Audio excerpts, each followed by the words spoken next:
सिया राम जय जय राम। हरिओम तत्सत। हरि कथा सुनते सुनते हम आज त्रेता युग की सबसे रोमांचक भाग तक पहुंच गए। भगवान विष्णु के अवतार श्री राम को जन्म रावण के संहार के लिए ही भयो थो। जे तो हमने तुम्हें पहले के अंक में ही बताई थी। अब कथा चलते हुए उस घड़ी तक पहुंच गई है जब रावण की सेना के बड़े वीर मेघनाद और कुंभकर्ण मारे गए। तब उसने स्वयं युद्ध में उतरने को निश्चय लियो। रावण की सेना को तो आघात लगे हथे, लेकिन रावण स्वयं अद्वितीय योद्धा हथो, शिव का भक्त, ब्रह्म का वरदान, अपार शक्ति का स्वामी। राम पर विजय पाने के लक्ष्य से वो अपनी चतुर्गिणी सेना को लेकर अपने महल से निकलो। सेना में सैनिकों की टुकड़ियां, हाथी, घोड़े, रथ सब कुछ हथे। विभीषण ने रावण को सुंदर सुसज्जित रथ देखो तो वे भागे भागे श्री राम के पास गए और बोले, नाथ न रथ न ही तन पद त्राना, के ही विधि जितब वीर बलवाना, सुनहु सखा कह कृपा निधाना, जे ही जय होई सो सियंदन आना। कि हे रघुनाथ, आपके पास न तो कोई रथ है, न कवच और न ही जूते, तो फिर रावण जैसे बलवान वीर को कैसे हराएंगे। श्री राम ने मुस्कुराकर कही, विजय के लिए जो रथ चाहिए वो इस रथ से अलग है। शौर्य और धैर्य उसके पहिए हैं, सत्य और शील उसकी ध्वजा और पताका है, बल, विवेक, संयम और परोपकार उसके घोड़े हैं, और क्षमा, दया और समता उसकी डोर है। ईश्वर की भक्ति उस रथ का सारथी है, वैराग्य उसकी ढाल है और संतोष उसकी तलवार है। दान उसका फरसा है, बुद्धि उसकी शक्ति है और श्रेष्ठ विज्ञान उसका धनुष है। निर्मल और स्थिर मन उसकी तरकस है, शम, यम और नियम उसके बाण है। ब्राह्मणों और गुरु की पूजा उसका कवच है। ऐसा धर्ममय रथ जिसके पास हो उसकी विजय निश्चित है। श्री राम के इन शब्दों में कितनी गहरो ज्ञान छुपो है, जे सोचने की बात है। उधर जब रावण के भय से वानर सेना परेशान होने लगी तो लक्ष्मण ने तरकस को कमर में कसकर और धनुष को हाथ में लिया। फिर श्री रघुनाथ जी के चरणों को प्रणाम करके रावण की ओर बढ़े। रावण ने प्रचंड बाण छोड़े, लेकिन लक्ष्मण ने सभी को काट कर हटा दो और रावण के रथ को चूर चूर कर दो।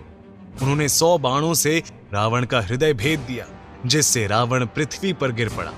उधर देवताओं ने देखा कि श्री राम पैदल युद्ध कर रहे हैं, तो इंद्र ने तुरंत अपना दिव्य रथ भेजो।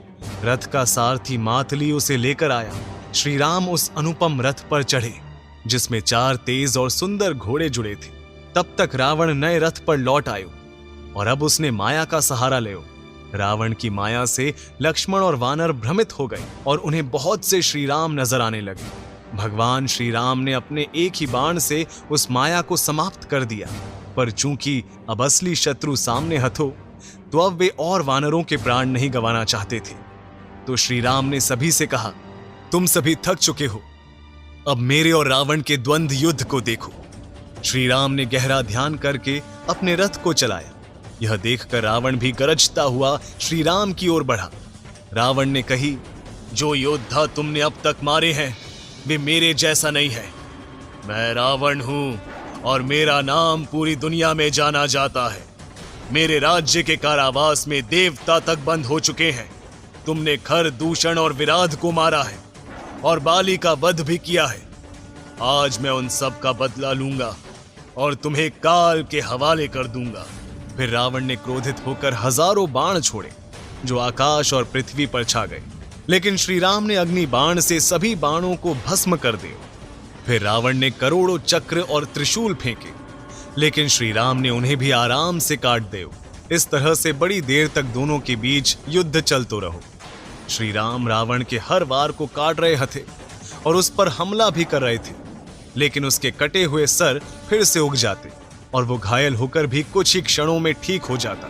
तो रावण की शक्ति का मुकाबला करना श्री राम के लिए एक चुनौती बन गयो हथो। जे देखकर विभीषण श्री राम के पास गए और उनसे कही कि रावण के नाभि कुंड में अमृत है, इसी कारण वह जीवित रहता है। उसकी मृत्यु तभी होगी जब उस अमृत पर वार किया जाएगा। श्री राम विभीषण की बात सुनकर प्रसन्न भये और उन्होंने एक भीषण बाण उठाया। अचानक ही कई अपशकुन होने लगे। लंका में कुत्ते और सियार रोने लगे। 10 दिशाओं में आग जैसी गर्मी होने लगी और सूर्य ग्रहण होने लगा।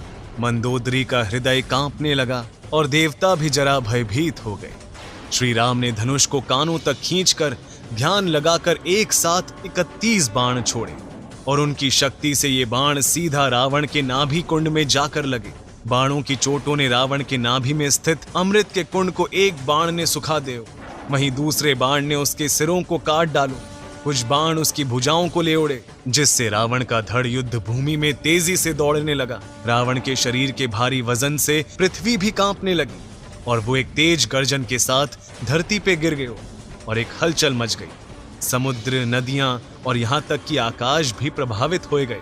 रावण की पत्नी मंदोदरी ने जब अपने पति के कटे हुए सिरों को देखो तो वे देखकर बेहोश होकर गिर पड़ी। रावण की अन्य पत्नियां भी विलाप करती हुई दौड़ी और रावण के शरीर के पास पहुंची और विलाप करके कहने लगी, जगत विदित तुम्हारी प्रभुताई, सुत परिजन बल बरनी न जाई।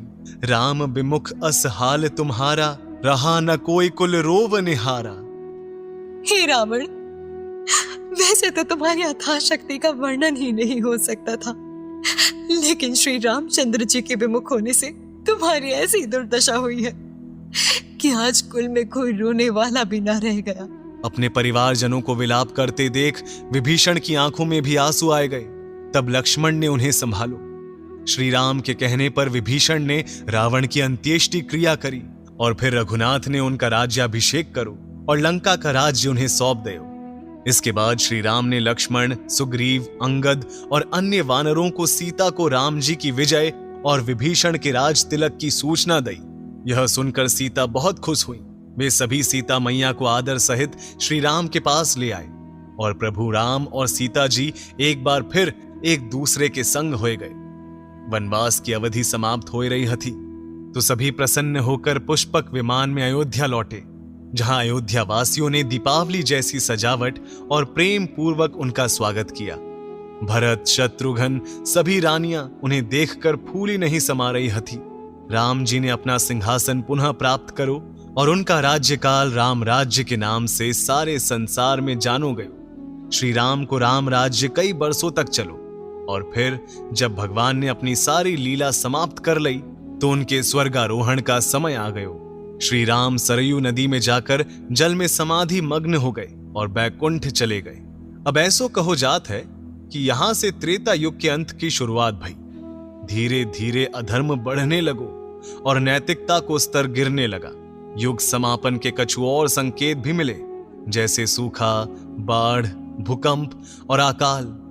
कई पौराणिक ग्रंथों में उल्लेख है कि युगों के अंत में धरती पर प्राकृतिक आपदाएं और सामाजिक समस्या होत हैं, जो एक नए युग की शुरुआत का संकेत देते हैं। और जब त्रेता युग के निश्चित 12,96,000 साल समाप्त भय तो त्रेता को अंत हो गयो और एक नए युग के आने के संकेत मिले, यानी द्वापर युग के, जिसमें ईश्वर फिर से अवतार लेने वाले थे।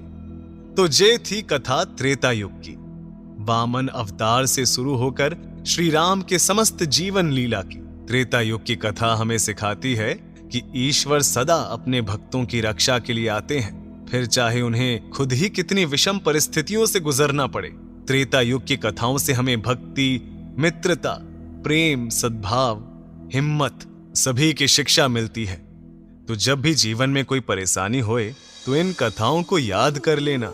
चलो फिर भेंट होगी तुम सभी से, तब तक के लिए हरिओम तत्सत। राम सिया राम सिया